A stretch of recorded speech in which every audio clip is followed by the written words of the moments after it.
Assalamu alaikum. Welcome to Boishakhi News. This is Mithun Mostafiz from the newsroom. Now the headlines.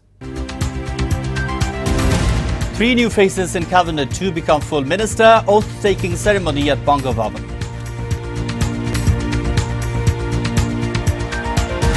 Bangladesh on right track of development, says Prime Minister. Country's highest ever road inaugurated in Bandarbans. And Kamrul in Jeddah admits his involvement in Rajan killing. Government works on legal formalities to bring back, says Asaduzzaman Khan Kamal.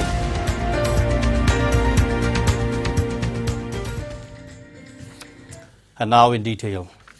3 new faces will be added to the cabinet as new State Minister Tarana Halim and Nuruzzaman Ahmed are to be sworn in. Nurul Islam BSc will become a full minister. On the other hand, 2 State Ministers would be promoted full ministers. Asaduzzaman Khan Kamal will be promoted to Home Minister, while Dr. Yafiz Usman as Science and Technology Minister. The oath will be administered by President Abdul Hamid at the Bangabhavan.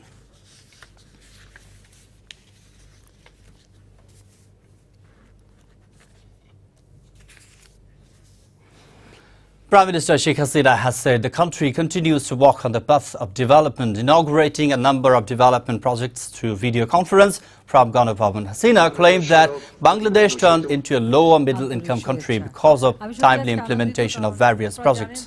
The projects include Tantri Ali Kadam Road, 3,500 feet above sea level in Bandarban, Berulia Ashulia Highway, a bridge, and also a 4-lane 16-kilometer highway in Rangpur. The Premier also inaugurated MP Madhumati, a passenger vessel of BIWTA. Hasina alleged the BNP Jamaat, through acts of violence, destroyed many transport vehicles, which caused little bit suffering for the homebound people ahead of Eid. Kamrul, the alleged main culprit who beat dead the 13-year-old boy Rajan, has confessed to his role in the killing. He made his confession at Jeddah in Saudi Arabia on Monday. Talking to the private television channel reporter, Kamrul said, although he hit Rajan, the boy was still alive when he left. Meanwhile, State Minister of Home Asaduzzaman Khan Kamal told Boishakhi Television the government will coordinate with Saudi authorities to bring back Kamrul. On the other hand, Ismail Sain Abdullah's arrested in connection with the killing has been placed on 5-day remand. Sources said Lipi Begum, wife of arrested main accused Mohit, and 2 others witnessed Shuruz Ali and Aftabullah will be produced before court. The International Crimes Tribunal ICT has fixed Thursday for pronouncing the verdict in the war crimes case against Razaka leader Furqan Malik from Mirzaganj Patuakhali. The 3-member tribunal headed by its chairman Justice Ubaid al-Hassan said the date on Tuesday. On June 14, the tribunal kept the case for verdict as or curia advisory vote after recording arguments of prosecution and defense.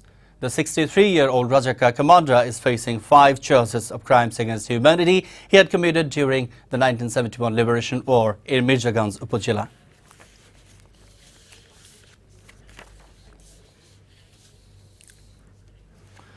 Homebound people continue to leave capital Dhaka to celebrate Eid with their near and dearest ones. Turnout of homebound passengers was significant, while city bus terminals experienced lesser presence of passengers. However, a large number of people thronged the lounge terminals on the city to go to native places to celebrate Eid with kith and kin.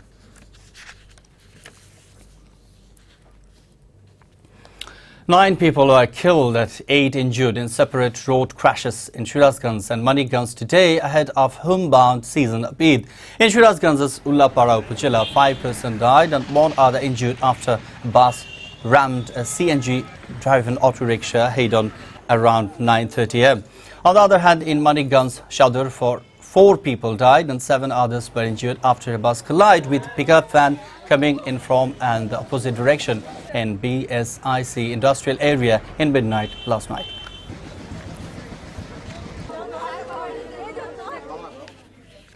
A Chhatra League leader has been hacked to death by unidentified assailants in Rajpari's Gwalanda Upazila. The deceased is identified as Jahangir Hussain, Vice President of Gwalanda Paurashava Unit Chhatra League.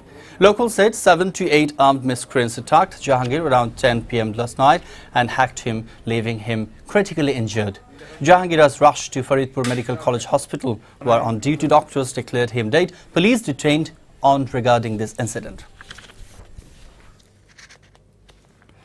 The Holy Shabi Qadr of Laylatul Qadr, superior to 1,000 nights as per the Holy Quran, is being observed tonight through offering special prayers for well-being here and hereafter. On this glorified night, the Muslims believe that the first verse of the Holy Book Quran was revealed upon the greatest Prophet Hazrat Muhammad sallallahu alaihi wasallam to show the mankind the path of worldly and eternal emancipation. It is considered as the night of fortune and forgiveness, as the angels of the Spirit descend here on the night by the permission of Almighty Allah with all decrees.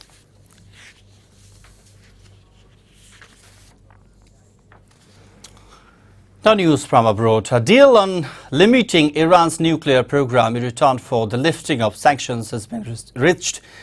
Under the agreement to access the nuclear inspectors monitoring Iran's programs would reportedly not be automatic.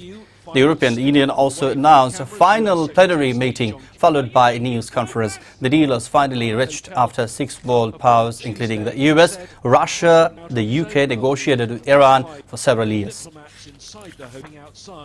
These have become marathon negotiations. Greek Prime Minister Alexis Tsipras is facing a tough battle to win support from coalition partners for the third bailout fought by Eurozone leaders. 4 pieces of legislation must be passed by the end of Wednesday, including pension and VAT reforms.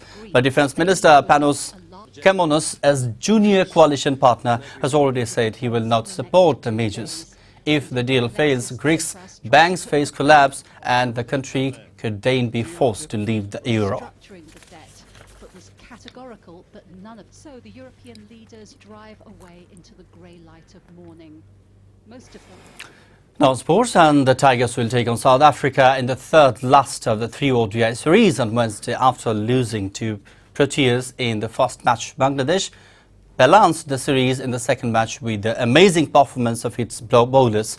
Bangladesh team has expressed their hope to do their best against the visitors South Africa, who are one of the most powerful teams in the world. Both teams will undergo a practice sessions in the Johor Ahmed Chaudhry Stadium in Chittagong. The match will be held at 3 p.m. on Wednesday.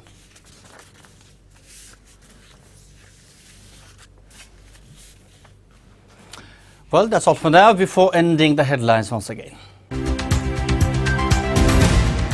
3 new faces in cabinet to become full ministers, oath-taking ceremony at Banga Bhavan. Bangladesh on right track of development, says Prime Minister. Country's highest ever road inaugurated in Bandarbangs. And Kamrul in Jeddah admits his involvement in Rajan killing. Government works on legal formalities to bring back, says Asaduzaman Khan Kamal.